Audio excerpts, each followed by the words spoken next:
В гостях нашей студии, так скажем, общественный деятель, скорее всего, а точнее неравнодушный человек Сергей Петрович Хромов. Что мешает сегодня развиваться нашему обществу на основе вашего опыта? Вы говорите, что общественный деятель, это, можно сказать, так сложилась жизнь, что пришлось им стать только по одной причине. У меня среднеспециальное экономическое образование, специалист по бизнесу, предпринимателю, высшее юридическое, юрист, заканчивал первую выпуск школы милиции.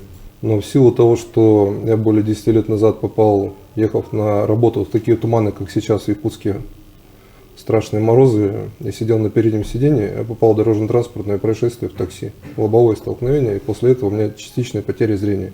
Скажу, как есть, с инвалидностью по зрению первой группы официально на работу никуда не устроишься. Как бы там ни говорили, что у нас работают социальные службы, может, они и работают. Я не поставил на себе крест, не опустил руки. Нашлись люди, которые объяснили, что можно и нужно с таким недугом жить. Не пью, не курю. Спортом занимаетесь, спортом гоняете, да? Да, я как бы слежу за собой. И вот эта инвалидность вам не помешала вести определенную деятельность, да, общественную? В строительном округе, где я всю жизнь проживаю, участвовал в реконструкции улицы Дзержинского. Там произошла страшная авария. Погибла женщина, прямо на остановке стоял, грузовик ее раздавил. Видел, был свидетелем произошедшего. Добивался вместе с сотрудниками муниципалитета, что нужны большие заездные карманы. Сейчас уже третья реконструкция идет Дзержинского. Вот этот переход, который на столичном рынке сделали, косвенно принимал в нем участие. Сейчас люди стоят не на дороге, а стоят после реконструкции в заездных карманах. То вот эти карманы теперь стали неотъемлемой частью правил недавно, совсем недавно. Вот смотрите, как на авторынке произошло. Когда реконструкция была окружного шоссе, многие люди знают, потому что это все было очень скандально. Район столичного... Нет, авторынка сейчас. Авторынка, да. Я принял там участие и выложился на все 100, потому что на этом участке дороги я попал в аварию, так как не было заездного кармана. Там раньше автобус пятерка ходил. 5 раз в мэрию города направлял документы и получал отказ. И дело закончилось тем, что я пригнал миксер, сделал заездные карманы за свои деньги, все покрасил, сделал разметку, вывез до этого снег, мусор. Что скрывать, люди, которые там годами вросли, торговали незаконно машинами, выкорчевал их оттуда и показал, что рынок находится через дорогу. То есть это сделала не мэрия? Нет, после этого, когда был объезд города, на тот момент был мэр города Сан Николаев, увидел, что я это сделал, естественно, ну что скрывать, по-своему, по-дилетантски, оно не совпадало как бы с нормативами дорожников, но внесли в схему, и при реконструкции уже дорожные службы сделали это по уму, по ГОСТу. Вы же еще участвовали в строительстве микрорайона, я правильно говорю? И я знаю, что это было уже, когда вы были инвалидом. Да, ну вот если горожане знают все наш город, то от улицы Дзержинского идут параллельно улицы. Это улицы перпендикулярно Якутская, потом идут Верхоянская, и дальше пошли улицы параллельно до улицы Жирницкого. Там находятся в основном 4-квартирные бараки. Деревянные. Деревянные. В одном из них, на улице Якутской, я раньше жил, у меня там была мастерская, рядом с домом построена. Но, понимаете, какое бы ни было благоустройство, какие бы ни росли цветочки, там не закопан септик, не сделан газ, полностью все это барак. Как бы ты его не утеплял, не облагораживал, это барак. И вокруг одни бараки. И вот в 2010 году с мэрии пришло уведомление, что программа расселения ветхого аварийного жилья в связи с отсутствием финансирования по нашему кварталу 9А прекращена, и рассмотрение будет только там через 20 лет. Для меня это было шоком, потому что жить в таких условиях невозможно. Это была надежда моя и соседей, что мы получим квартиру, государство о нас позаботится. И это послужило катализатором к тому, что я обратился к специалистам, которые мне пояснили, что изначально проект планировки территории нашего квартала 9А утвержден так, что даже дома там никакого не будет. Там сделали сквер. И когда я начал в это вникать, раньше в этом не разбирался, то мне объяснили, что даже если программа работала, то люди, где сквер, это все очень сложно, потому что обычно жилье на жилье меняет. И вот эта идея улучшить условия жизни своей семьи, люди, которые рядом со мной, я вырос там в этом районе, побудило меня к тому, что заработанные деньги я нанял специалистов, нескольких человек. юристов, кадастровых инженеров, обратился к проектировщикам, продал одну машину, потом грузовик. Накопления были. Я именно пошел к специалистам, объяснил, что такая-то ситуация, что у меня маленький кусочек земли в собственности возле дома, там, по-моему, 4-8 соток, я потом еще дополнительно купил. И вот на основании вот этого мы начали разрабатывать новый проект, который в итоге потом был реализован под названием ДРЗТ, Договор о развитии застроенной территории.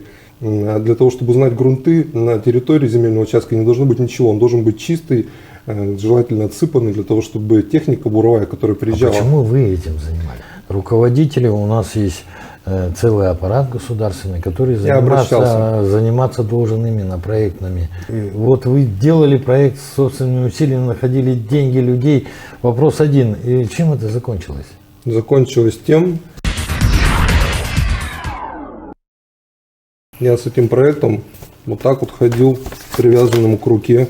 У меня красивый дом, изыскание, увеличены этих условий по органам власти, и просил, что я вот на своей территории все демонтировал, подготовил площадку. Обратите на меня внимание, специалисты, которые действительно работали за оплату по договорам, благодарен им, выполнили работу по корректировке проекта планировки территории квартала 9А, и вместо сквера на данной территории спроектировали многоквартирный высотный дом, что позволило мне, уже набравшись опыта, пользоваться терминологией проектантов, строителей. Я присутствовал на крупном мероприятии, где на тот момент глава республики Егор Афанасьевич Борисов на площади Орджоникидзе в Якутском театре делал доклад и отчет о своей работе. Я сидел на галерке в самом конце, видеть не вижу, слышать слышу отчет, там как бы с техникой все в порядке. И вот на слух слышу, что Егор Афанасьевич говорит, а сейчас отчет о строительной сфере по республике и переключается, переходит к городу.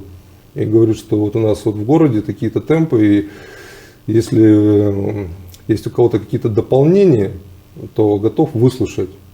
И все. Слово дополнение, когда говорит руководитель, который знает, что здесь присутствуют именно представители общественной организации, лидеры каждый в своем. Ну, я выдохнул и побежал вниз, сверху. Я не заметил, как охрану растолкал внизу, забежал наверх на сцену. И Егор Афанасьевич понял, что я не посторонний человек, что здесь присутствую. И говорит, что такое? Я представился при всех. Все как бы успокоились, что я такой как бы шаг сделал.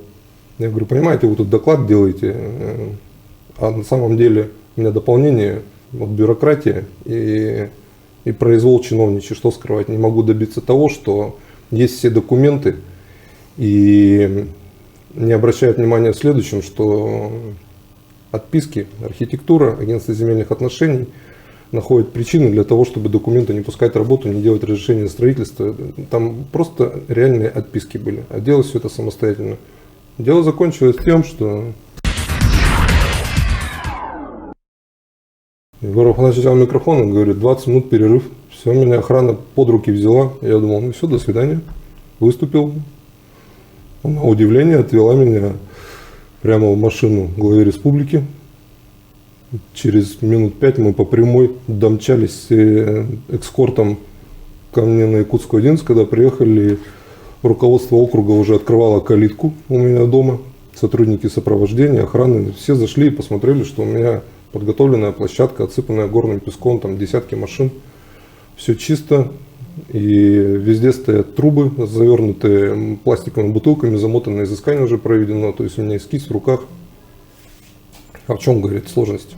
Человек все подготовил, почему ему не делаете? И на тот момент Александр Сергеевич повернулся и говорит, мы пока ехали, нашли данного сотрудника, который действительно чинил препоны и претензии.